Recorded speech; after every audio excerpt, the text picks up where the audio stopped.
Welcome to the J&J Auto Contest video of S4fd332. This is going to be short and sweet, a 2004 Ford F250 Harley Davidson.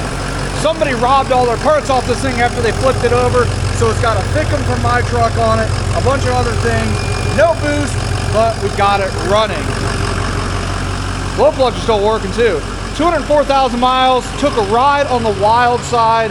Surprised she still fires right up, but with no issues. We still got some good Harley specific parts left on it. I had to cross that rear bumper off, I thought she made it. But a nice tailgate. The interior, 3/4 of the way there. The right front absolutely smoked, but nice black leather interior. Pretty nice condition. Aftermarket radio, heated seats. Seats do not move forward and backwards, so that's kind of a problem. We'll have to figure that out at a later date.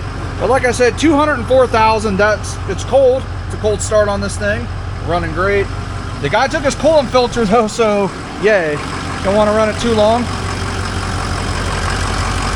She's peeing everywhere. Green coolant too. If you're a Ford guy and you got green coolant in your truck, you're bad. Stop it.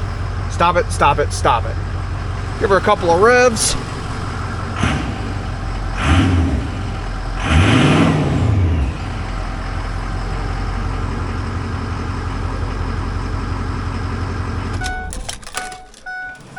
Alright guys, that is going to conclude the J&J Auto Contest video of S4fd332. If you guys are looking for any of the parts you may have seen in this video, head on over to our website. There'll be a link in the description down below. I'm John at J&J Auto Wrecking. Thanks for watching.